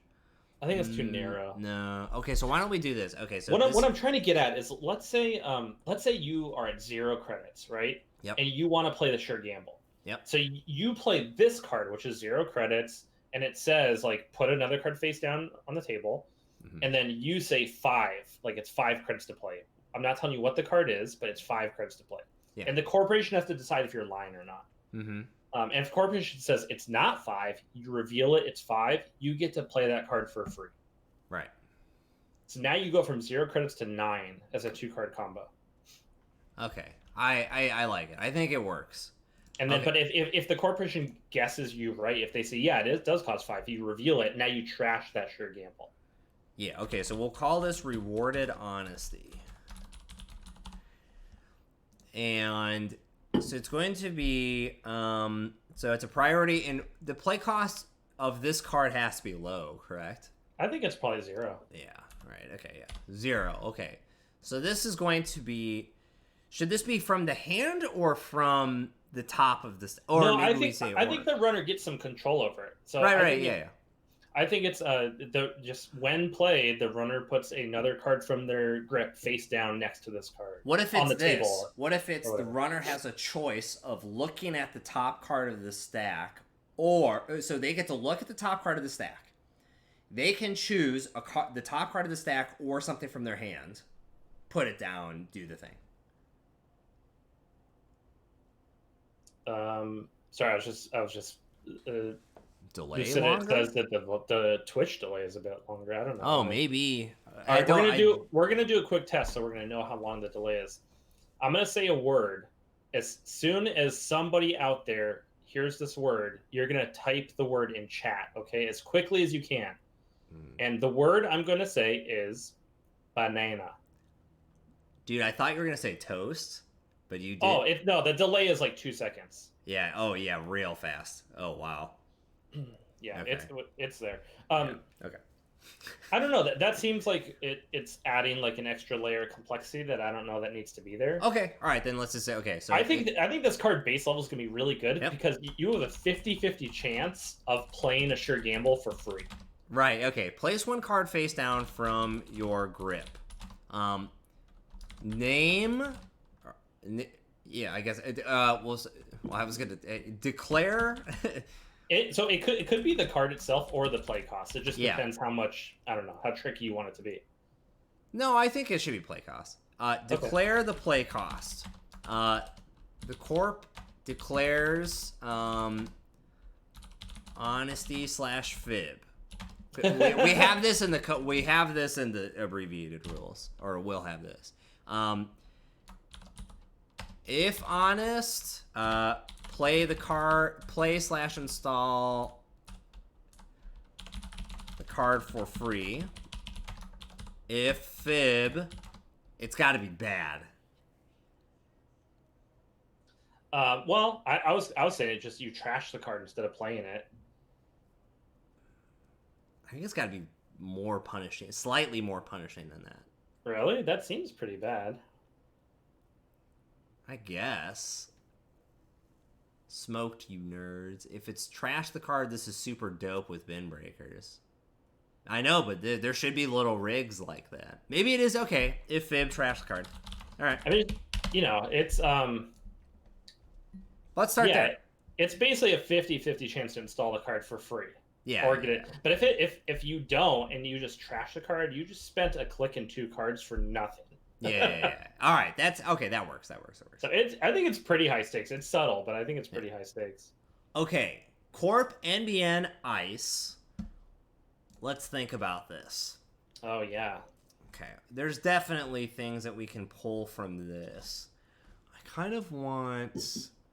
I kind of want to reference the nasal blockers. I thought that was so fucking sick for the smell. Yeah, how could we do that? Well... With ice. Yeah. Well, wasn't there something about the door having a lock on it? What was that towards the end? Well, there's keypads which were biometric readings and blah, blah, blah. But that's much more of like a security thing. Like a deep, deep security thing. I kind of want this to be... Actually, hold on. No. We need to go to the casino description because it should be a subtle piece that came from here. So, and I think it actually needs to reference the description of the casino itself. We should have CSUNY somewhere in here. Oh, yeah, that's another location for sure. Kind of like, okay, so we have bottle glass, mosaic fountain, plastic statues, hue coat. Oh, the statues, Duke statues.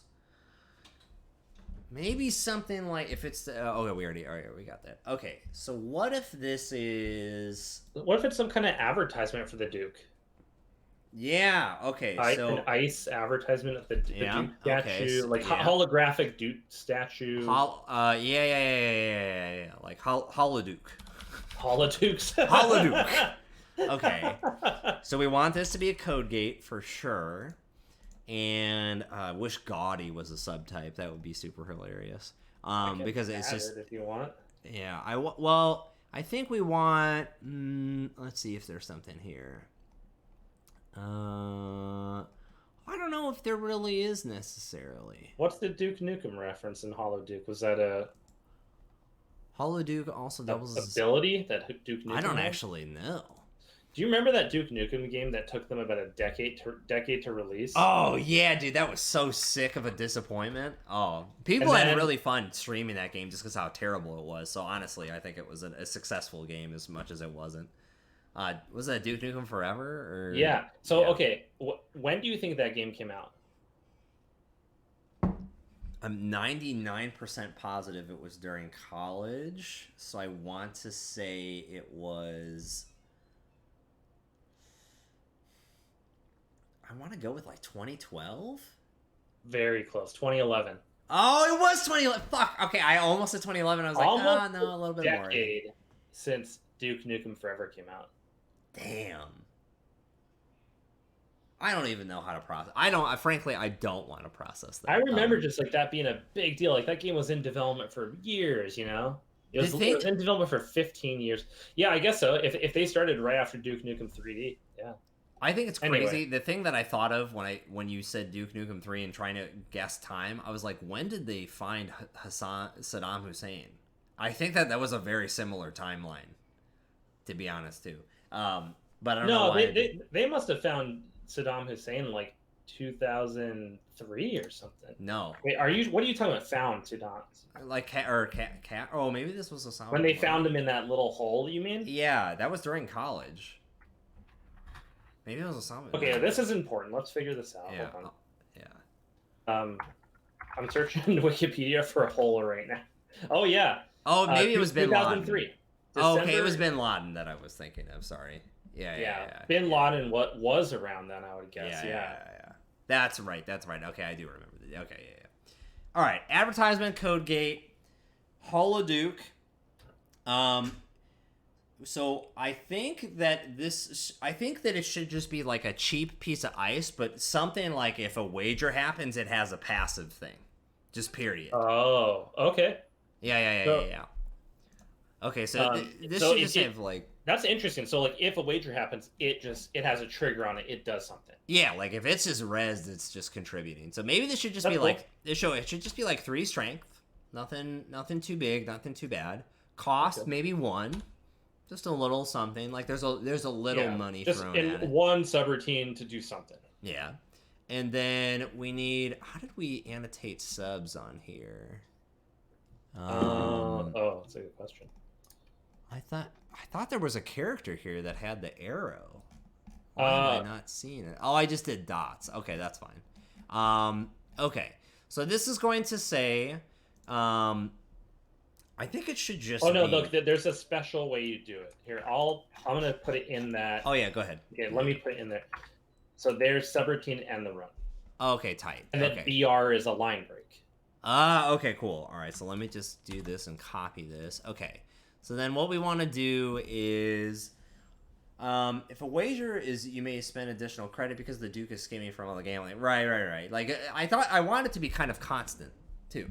Yeah, so you could just keep that subroutine and the run. It's just like a somewhat expensive, or it's one. We'll figure out the numbers, but it.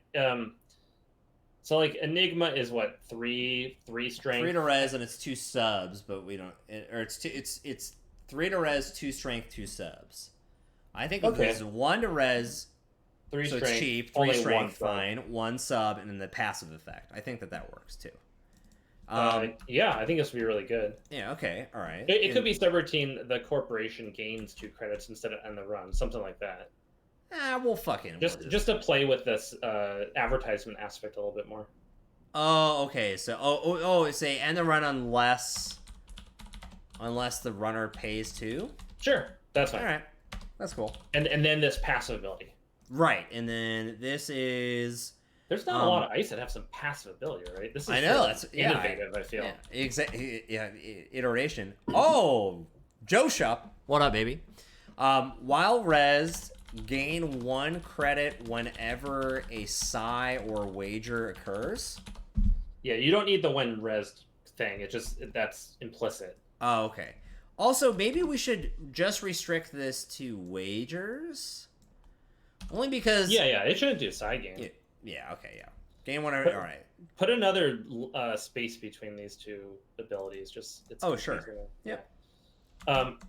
That. Sure, that seems good. I would play that in Spark. Yeah, I think that works. If you're doing a Spark wager deck, this is perfect. Yeah, you're right, exactly. All right, so we have 2 Corp neutral operation slots. Wow. Wait, are we getting to the end of the cycle or the?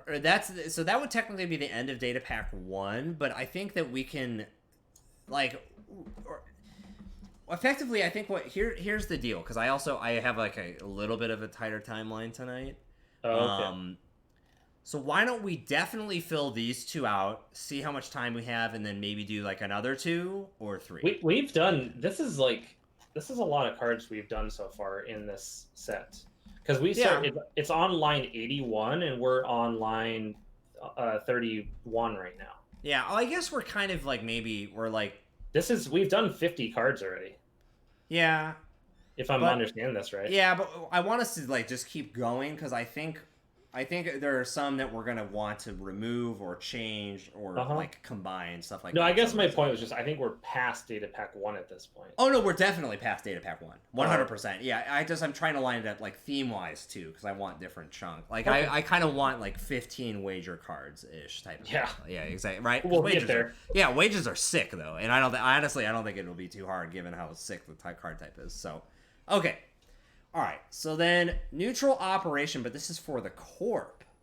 Oh yeah, no, this is good. We want to keep. It's weird. Okay, so we want a lot of neutral Corp cards for this. The neutral. Yeah, well, it's funny is I almost kind of want to have a Joe Sensors, but just for the Corp.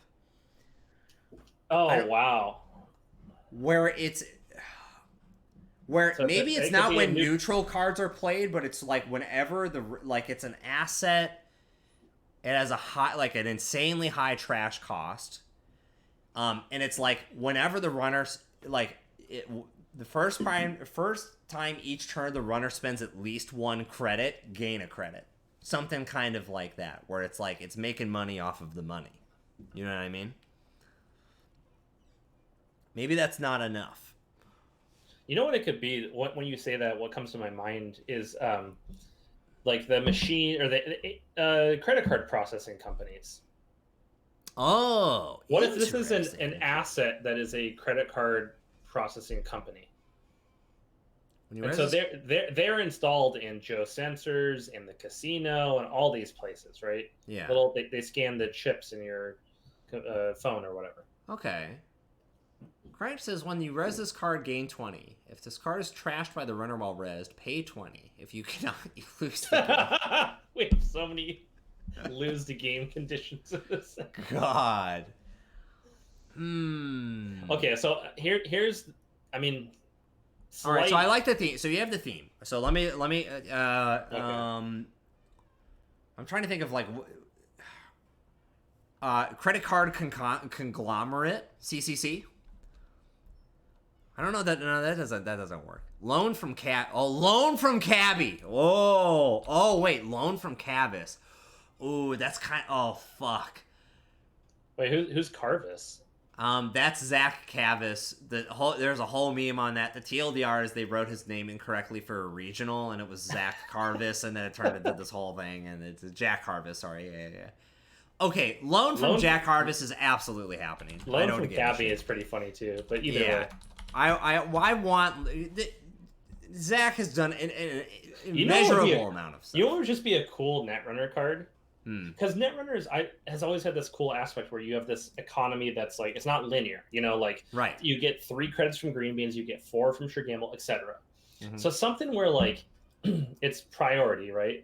At start of your turn, gain 20 credits, some absurd number, just like 0 cost, gain 20 credits, right? Yeah. And then it says at the end of your turn, you must pay back 20 credits. So like ultimately it does nothing, but it gets you out of a hole. Like if you have economy cards, so like the play would be something like play this, make a bunch of money with others' cards, and then pay this back. Something like that. Okay, what if it's like this? Okay, so we actually have to change this slightly. Here's my idea. I like what you're saying exactly. So something like that, sure. Okay, so I got it. So hold on. You're all going to try and confuse me. Don't do this. Okay. So what if it's something like this? It's a neutral asset trash can. Okay. That says gain 20 credits. By the end of this turn, you must pay 20 credits. So the idea that I'm thinking of is like it allows you to res ice in reaction. That could kill the runner in so that you never have to pay it back. Or it gives you enough money to res assets so that you can gain more money but then pay back the original money. Stuff like that. So I kind of want it as like an interrupt like there. I see. So I mean it's very similar, but it's an asset. You can pre-cook it and then you can res it when you're ready. Yeah. Okay, so it's an asset. Uh-huh. I think is there an obvious subtype? Loan? There must be. Oh, add loan as a subtype, please. I actually want us to make a couple of loan cards, I think. Okay, I'm finding the right spot for it. Okay. And I think that it should cost 0 to res. It should cost 5 to trash. Just because it's serious. It'll be like, gain 20 credits. Or maybe, maybe it's something like this. Let's make it insanely large to trash. 15. Gain, what if it's something like this? Hey, Wes. What if it's like, when res, place a power counter on this. At the start of the corpse, at the end of the corpse turn, remove a power counter so that you can res it on the runner's turn is where I'm trying to get around. Okay. So effectively, at the end of the corpse next turn, they have to pay the 20 back. And the runner can't trash it unless they sink their whole pay hole into it somehow. Right. Well, I don't think the runner's ever going to really even want to trash it. Okay, so it's going to be something like, like when resed, gain 20 credits. Maybe this should actually be... Actually, this should be super fragile. Never mind. Maybe we'll talk about it. Mm-hmm.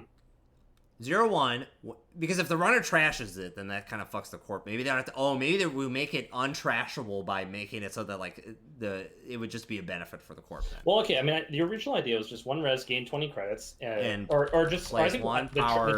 The trash can symbol, right? Right. You trash it to gain 20 credits, and at the end of turn, you must pay back 20 credits, or you take, or you.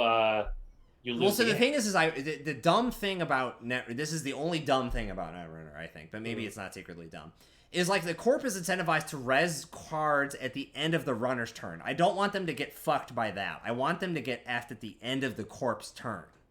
Well, no, I don't think there's going to be any problem with that. I think it's just going to be something like trash can symbol, gain 20 credits. Okay. At the end of the corporation's turn, they must pay back 20 credits to the bank or they lose the game. Got it. Okay. All right. Gain 20 credits at the end of the corpse turn. They must pay back 20 credits or lose the game. Yeah. Emergency shutdown, Webminster. What do we got? It's I think loan from Chiba card. I still want to see. Okay, that's more of a drip card. Right, that's a drip. We want this to be extreme. We want this to play Zach. Zach sees this card and goes, no downside whatsoever. That's it's also, I think what's going to end up happening with this card is you put like 3 of them in play, and then you res them all at the same turn, and you do some crazy combo and win the game on that turn. Totally, right? Yeah. It should be absurd, and it should be just like free to trash if the runner like hits it in the middle. Like it should be like a hard to get, and semi hard to get, but if you get it, like, yeah. All right, we're done. We got it. This is done. Okay. I like the concept. It has if you could just use it to like get out of a hole. or you can use it for some combo. Yeah, exactly. Okay, tight. This is okay. Perfect. Yeah, it's great. a really good CI card. This is an insane CI card. Getoutofthehole.com. Okay, cool. Yeah, fuck Drip. Drip sucks. Snap spells only, please. Okay, so now let's actually make if we want it to be vaguely balanced, it should be unique. So it shouldn't be unique. Yeah, fuck that.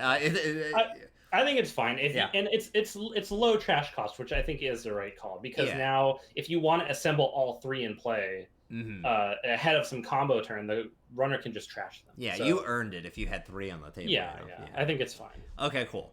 Operation. All right, Corp neutral. We should do this. I think this should be wager. Maybe this is like. What if this is what if this corp is wagering against itself? I feel like that's going to get us into dangerous territory, which I love. Like that is just going to inspire a good. So actually, okay. Well, here's the name of the card at least.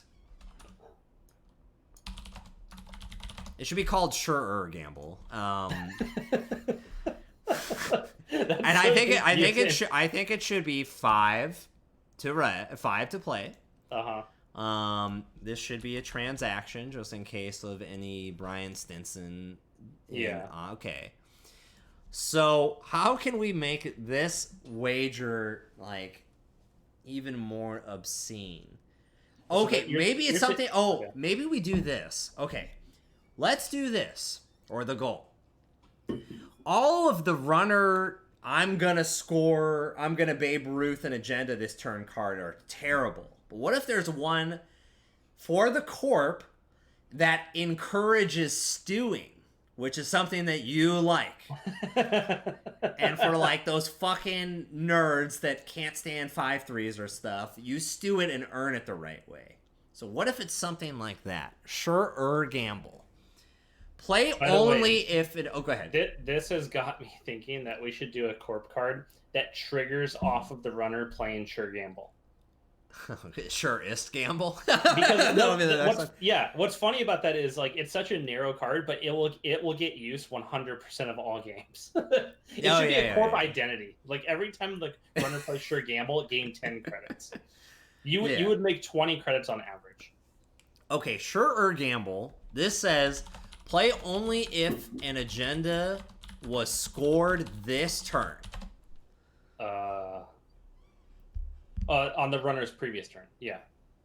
No. I want the corp has to score an agenda in order to play this card. Oh, okay, sorry. Right? I was thinking stolen. Yeah, you got it. Yeah, because I want them to stew or something. So you advance, click 1, you play this, click 2. And you advance, score, and then play this. Yeah. Right. Something like that. Cool. Yeah. And then some really big benefit. Yeah, really big benefit.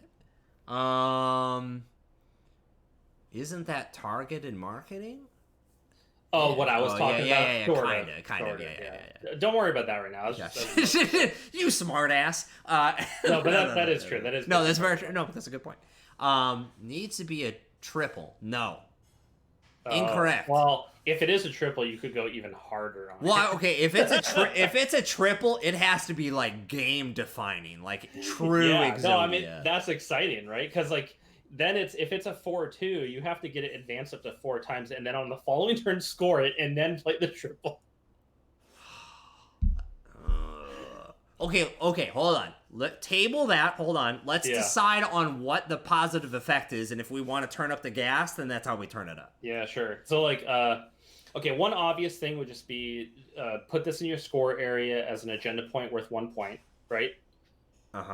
So like if you score a 5/3 and play this on the same turn, you just scored 4 points in 1 turn. Ooh, okay. So. If it's a triple, I think you could possibly make it so like. Oh, okay. Wait. Oh, what about this? Okay. Oh, here's the deal. Okay, wait. Say that last part again. Okay. Well, I was just gonna say, playing into John's concept, if it's a double or a triple, I think you can make it worth 2 or 3 points. Either. Yes. Okay. Here's the deal. Okay, it will be a triple.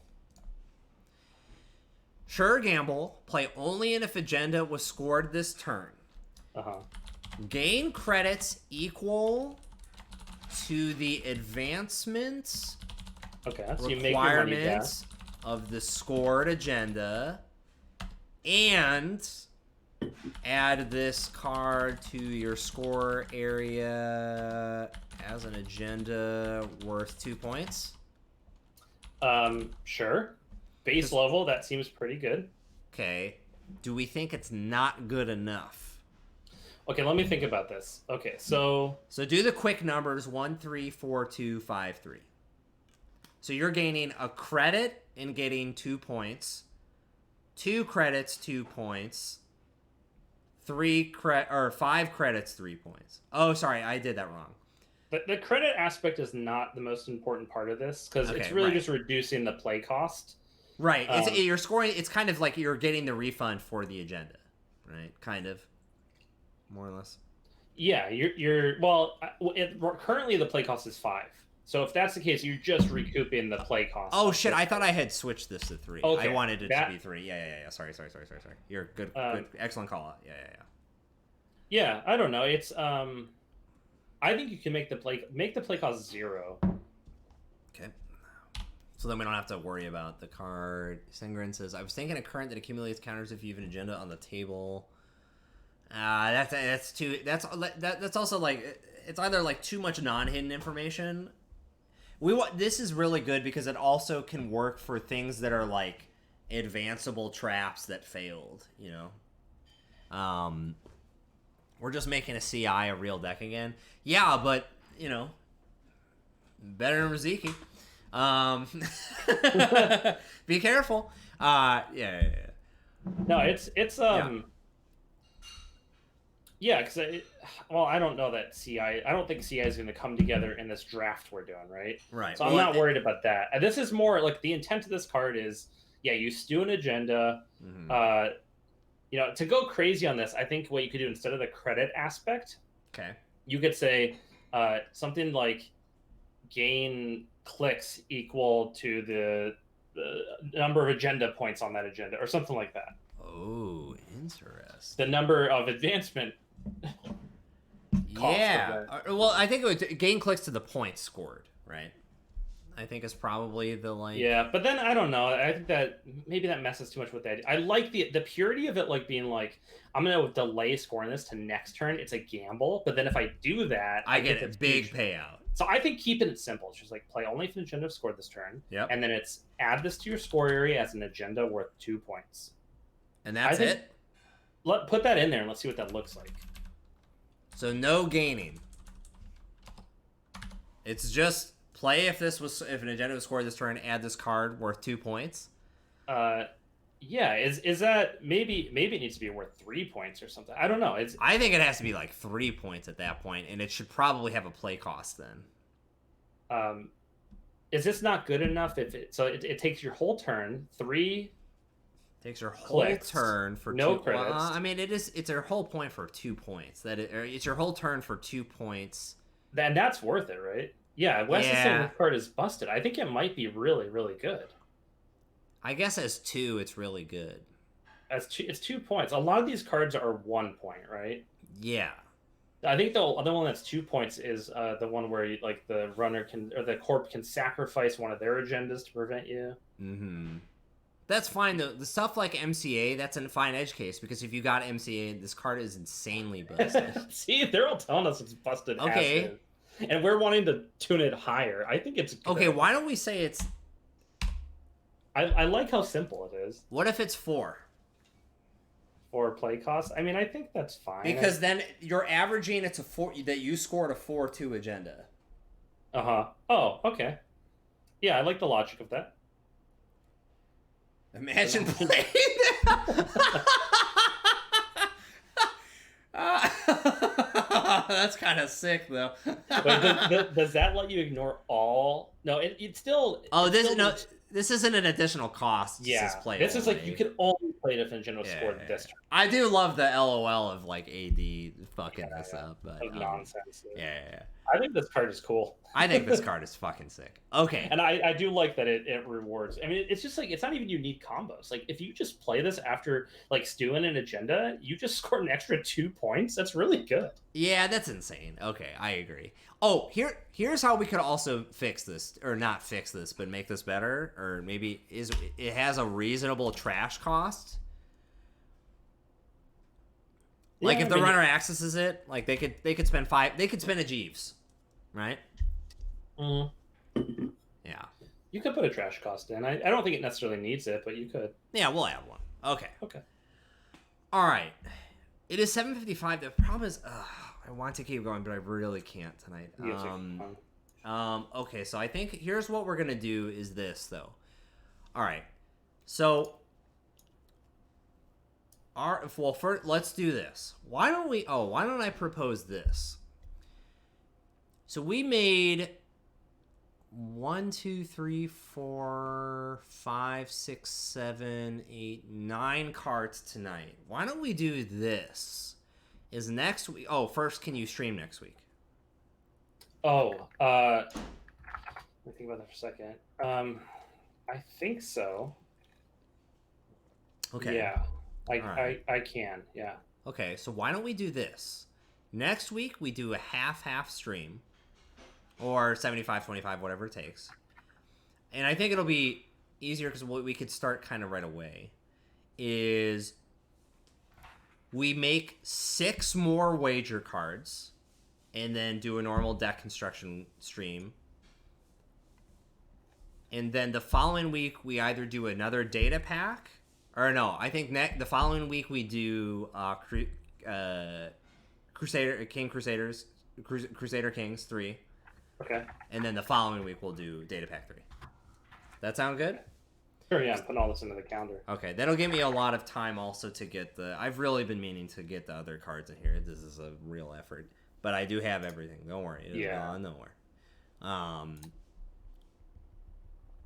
But I think that works because then that gets us more wager cards. / we play some Netrunner next week. We do some Crusader Kings. I have figured out what I believe to be. So the Crusader Kings stream, we should maybe make it slightly longer, just by 30 minutes. But we could also start earlier or start later or whatever works. Actually, that's fine. If we plan ahead, I can do an extra half an hour. Yeah. I think honestly only like a 15 or 20 minute bump will do it. I'm trying to craft, and I think I've crafted a very good situational campaign for us. Now, it's not like pre-planned because every run is different, but I'm just trying to get a good base of operations to really illustrate the absolute nightmare that's to introduce it to me. Yeah, exactly. Yeah. I want a lot of decisions of like, all right, we have like example of like the campaign I'm looking at is in Spain. But it's before Spain and Portugal are formally announced. You're one of the 3 Spanish king brothers. You each have a third of Spain. There's a lot that can happen as a result. It's like a very perfect Are these baseline. Campaigns based off of real historical events? I think that there are some historically accurate details in terms of like the actual campaigns. And all of the leaders, or at least all of the starting leaders in each year are real people. I see, then it might diverge. Yeah. Exactly. The 1066, right, exactly. So 1066 is historical. Are there campaigns that are just made by players, or are they all made by the designers of the game? I think there's a mix of both. It depends if you pull from like the Steam Workshop and all that kind of stuff. Okay. Yeah. Cool. But I usually just pick a random leader in 1066 and see what happens. And I think I've found a really good one for us that gives us a lot of choices. So we'll go ahead and do that. So tight. All right. I think that works. I think made some good progress tonight. Yeah, this was good. And the wager topic, super sick. I think we're leaning into it in a perfect way. Lore insert, unbelievable. Astronomically shout out to username equals pants, aka Michael, aka Writer God, aka Steve Jobs 2. And God, now I have to go watch this fucking dumb grandpa fight. Unbelievable. I know. I'm probably gonna put at least half of it on tonight. Yeah. Oh God. And you don't actually have to watch it. No, I know, but it's just Wes like... was saying don't watch.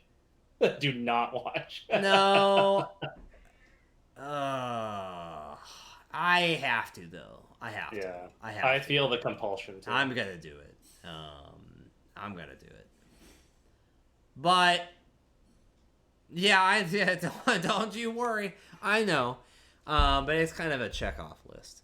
But all right. I think that's it for tonight. Thank you so much, folks. Y'all are a bunch of pot smokers. Yeah, I'm sure this is probably not going to be good. Maybe I'll read a brief spark note to start and see if it entices my my mood to discover. I will put it out there as my last little thing to say. Yes, please. Yeah. Everyone who's feeling so inclined, you should put your energy around the election into something positive. And I would recommend Vote Forward. Just go to votefwd.com in Google. Vote Forward. Mm-hmm. And it's a website that'll help you write letters to voters in swing states. Damn. Democratic leading voters in swing states. And so we're writing a bunch of those. We already have like 140 or so done, and we're going to try and do a bunch more over the weekend. That's super tight. My partner, her best friend, works for the Democratic Party, and her whole job is to help influence and figure out like swing states to go blue. And yeah, sure, districts within those. Yeah, damn, dude, she's such a badass. Aye. And you know, our friend Aki also works not for the Democratic Party, but works in that space of the elections and whatnot. It's good. I think I really like doing that. It makes me feel good about myself. It makes me feel like I'm putting my energy into something positive, and I recommend other people do something like that. I like doing letters because I don't want to make phone calls to people, you know. Damn, I kind of want to do the phone call thing, but maybe I know that I know someone just posted about this the other day on Facebook that was Netrunner related, and he was like, "I just did this. I need to go double check." But yeah. Either way, I mean, I think just putting some hours into this election, I think is really important for everyone to do. Yeah. It has a big impact, and that's my like serious thing I'm saying tonight. I don't know. Also, I know if you're a viewer of this stream, you have done this, and if you haven't, I will shame you to the point where you need to be shamed. Register to vote and vote, you fucking idiots. If you watch this stream and do not, and you don't listen to all those dumb banners that are on every site, it's dumb for us because we are responsible people that vote. You fucking vote. Also save the post office. I love the post office. I'm pretty sure everyone in this chat is registered, and half of them probably already voted. Exactly. If you maybe don't, some of the people watching on YouTube, you get the fuck out. You're not welcome here until you vote. Everyone will register and everyone will vote because they're good people that watch us. Exactly. All right. Well, that's it for tonight. Thank you so much. Namaste. We'll see you next week.